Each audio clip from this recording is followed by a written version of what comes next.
Good afternoon, this is Reverend Timmy, starting a new blog today called Surviving Planet Heterosexual-Supremacy, also known as a.k.a. Planet Earth. Any resemblance to any people living or dead in my tales of surviving planet heterosexual supremacy is purely coincidental. This is stranger than fiction. And is it fiction, or is it stranger than fiction, or what? But regardless, I will do my best to preserve the anonymity of those involved, but you know who you are, maybe. But the bottom line is, how does one get to be 65 and surviving as a non-heterosexual here on Planet Heterosexual Supremacy? Did I mention the hyphenated word, heterosexual supremacy? My journey began in the same way that most people arrive here on this planet, via unprotected heterosexual sex behaviors of opposite gender people, whether they be our parents or not, or married or not, or whatever.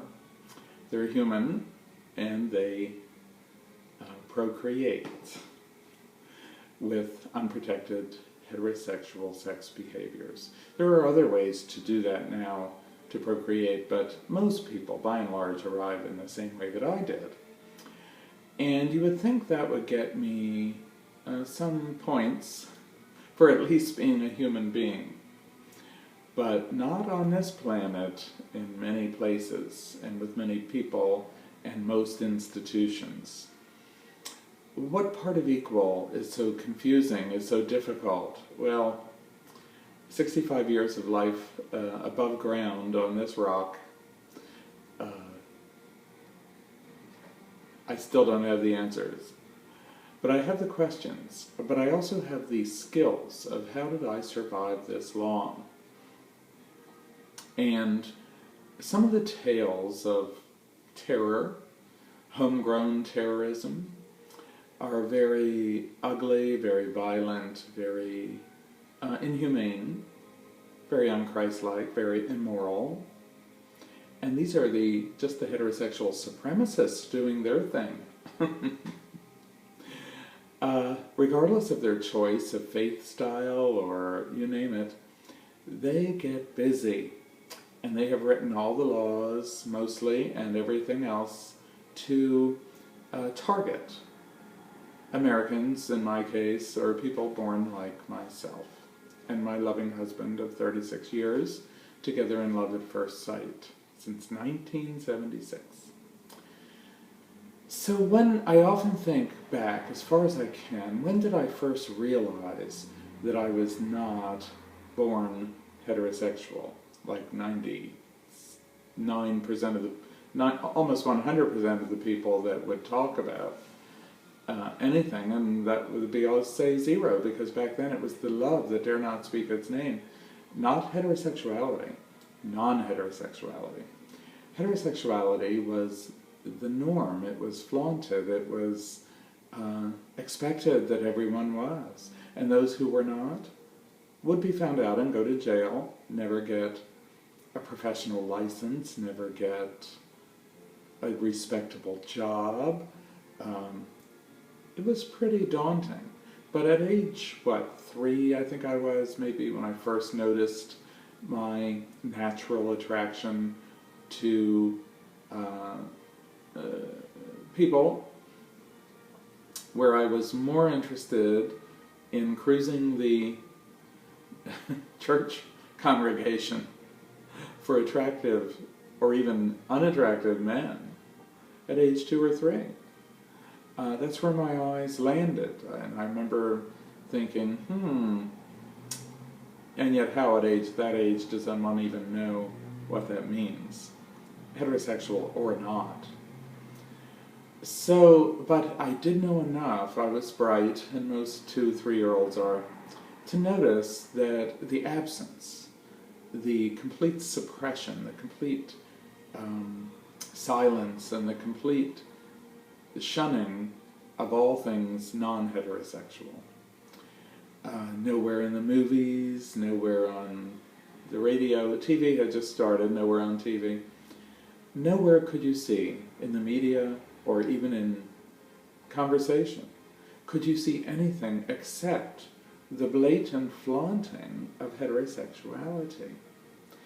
This, to a new person arriving on the planet, right away says, there's something weird here. It reminds me of when I lived in Australia, and I was there for, say, about a year before I noticed, wait a minute, I don't see anyone who was not a Caucasian.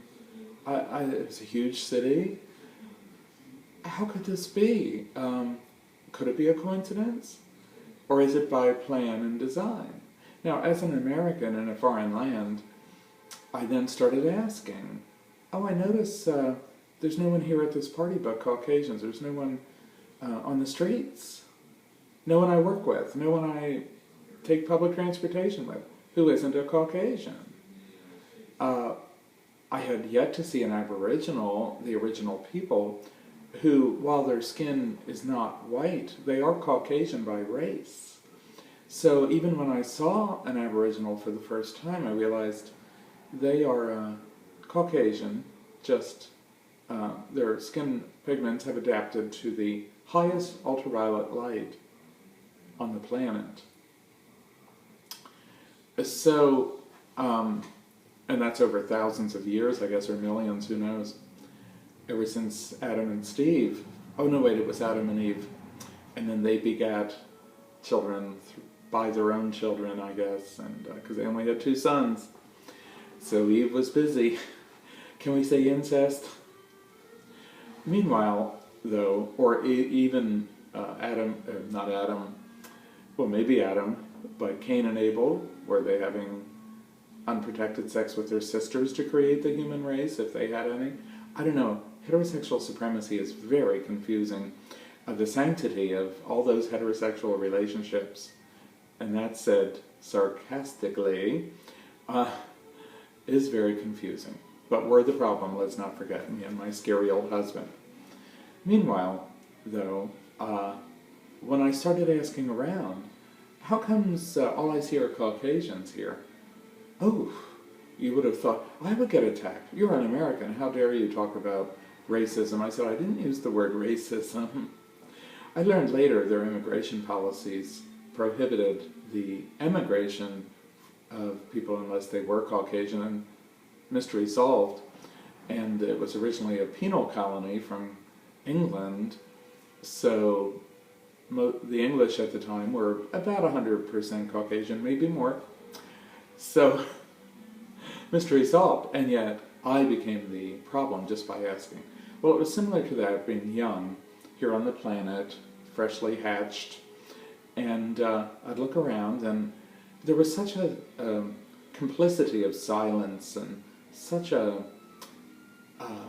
it was just a question even that dare not speak its name, let alone what kind of answer would you get? So you learned pretty early on, at least I did, that if I'm going to survive planet heterosexual supremacy, I must pretend to be a heterosexual. And the fact that there's nothing said or spoken or shown in any way, shape, or form otherwise, and this is going back to the 1940s, early 1950s, I'm talking about, one just decides, as a survival skill, I must be dishonest. That's a survival skill, like many, that later on in life turn against us and no longer work. I think of then coming out of the closet as giving up a survival skill that's no longer needed. Heterosexuals never need to come out of the closet to their families, friends, churches, institutions. It's just assumed everyone in is a heterosexual. These days it's changing slightly, but I still would not want to be 3 years old on this planet right now. Thanks for listening.